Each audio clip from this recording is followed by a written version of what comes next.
Então, olha só, gente. Além do caso que não, que é um caso americano, né? Não é um caso nosso, dos separados mas iguais.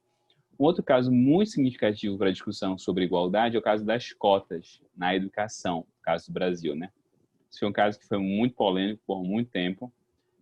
Ainda é um pouquinho polêmico às vezes. Mas o que é a ideia de cota, né?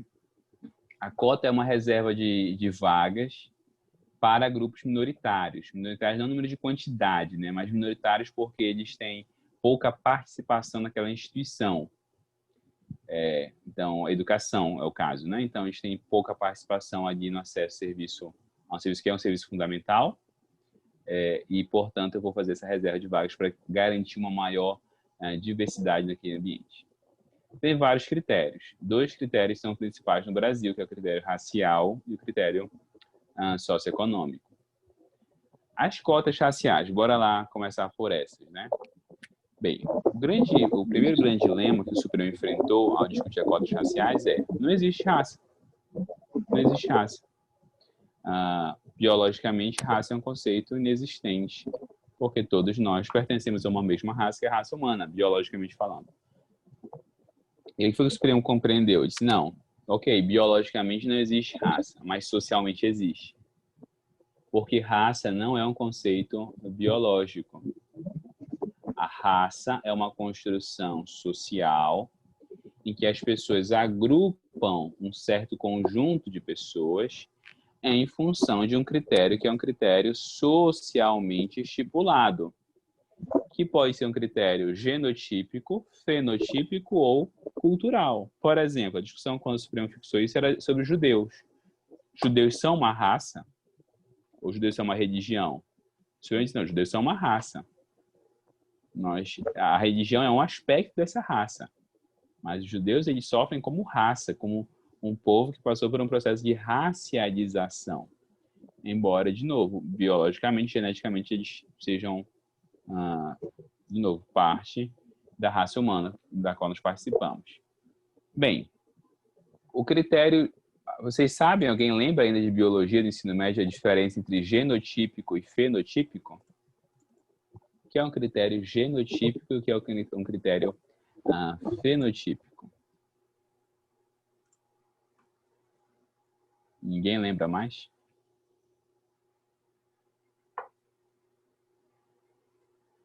O critério genotípico é o critério da genética, ou seja, ancestralidade, relações, de novo, de cunho estritamente biológico. E tem o critério fenotípico, que é o critério da aparência. Então, você julga pela aparência. Então, por exemplo, nos Estados Unidos, o processo de racialização foi um processo de racialização genotípico. O que é que significa isso? Foi um processo em que você identificar os ancestrais. Tanto é que lá, para você ser considerado afrodescendente ou afro-americano, não importa o quão negro você seja, ou se você pode ser mestiço, o que importa é que você tenha pelo menos um ancestral negro. Ele diz, baixa uma gota de sangue. Se você tiver um ancestral negro, você é negro e acabou. No Brasil, nós usamos o critério genotípico? Não. No Brasil, o processo de racialização foi um processo de racialização fenotípico. Por quê? Porque o Brasil ele passou por um processo muito intenso de, como a gente chama? Miscigenação. Miscigenação. Então, o povo brasileiro é um povo miscigenado. Nós temos muitas etnias juntas em uma árvore genealógica só. Então, nós temos brancos, negros, indígenas, alguns têm ascendência asiática, aqui em Belém, aqui no Pará, inclusive, né? Então, olha só, você tem diversas ascendências. Como é que surgiu essa racialização no Brasil? A racialização no Brasil é uma racialização fenotípica, pela cor da pele e aspectos físicos. Então, e aí o Brasil tem um problema enorme, que é que nós temos, a massa brasileira não é branca nem negra. A massa brasileira é parda. E aí pardo é o quê? Pardo é branco, pardo é negro. Aí surgiu uma classificação no Brasil, que é a classificação do negro. O negro são pretos e pardos, tá? O negro no Brasil são pretos e pardos. E aí surge então a pergunta, e aí, pode fazer cota para esse grupo? Porque tem uma dificuldade para implementar essa cota. Como houve uma miscigenação muito forte, em muitos locais é muito difícil fazer essa distinção. Talvez lá no sul dê para fazer mais, mas aqui no norte é muito difícil fazer isso.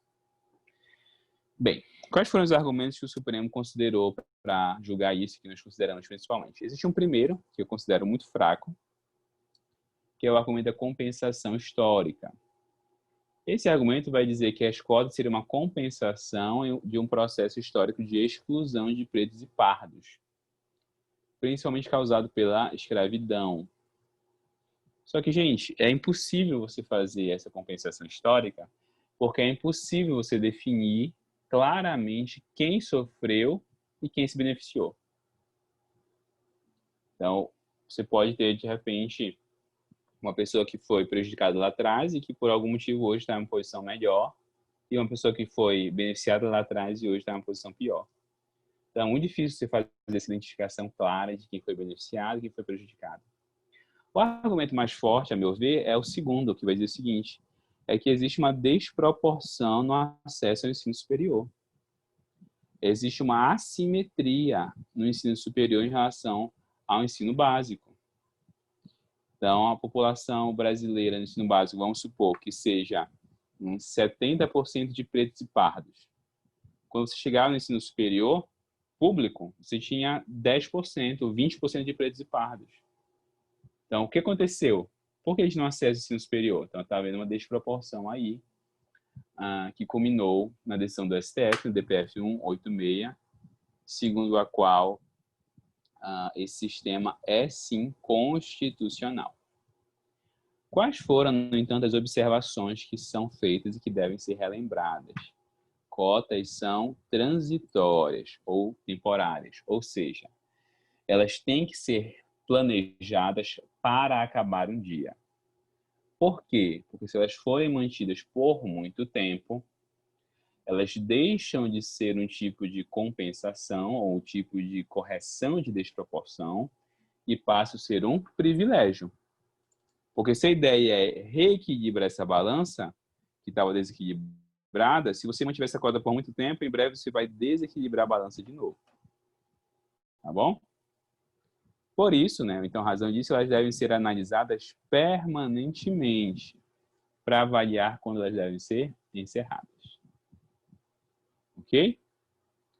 Qual é o critério que vai ser usado, já que o Brasil é fenotípico? O critério é predominantemente a autoidentificação.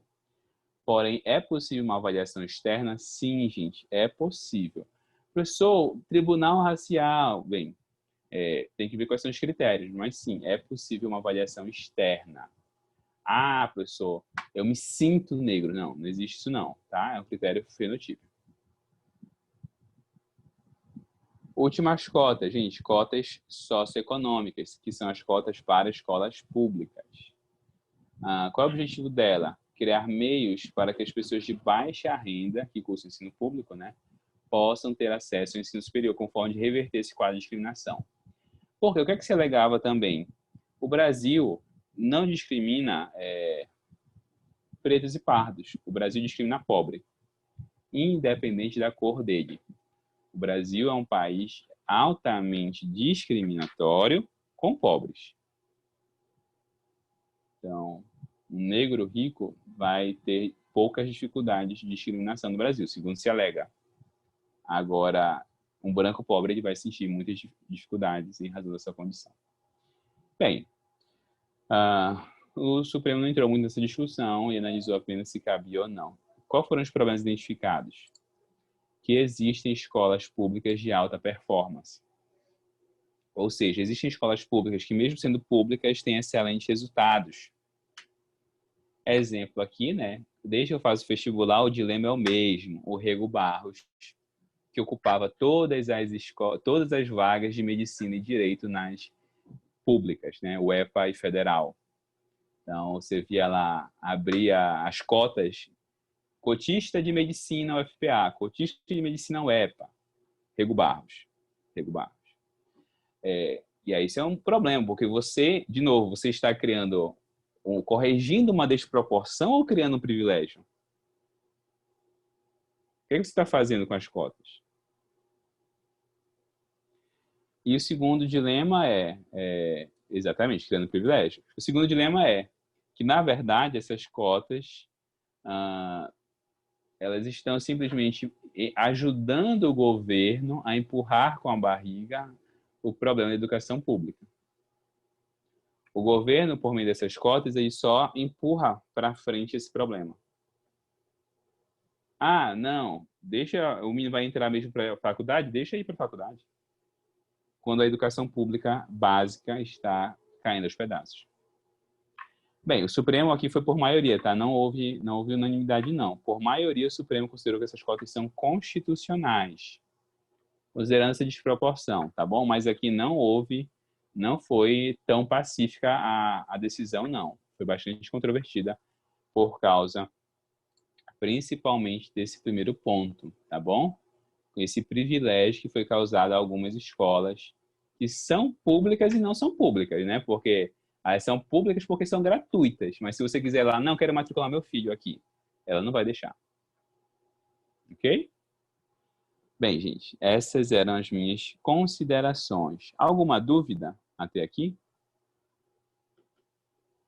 Tudo certo?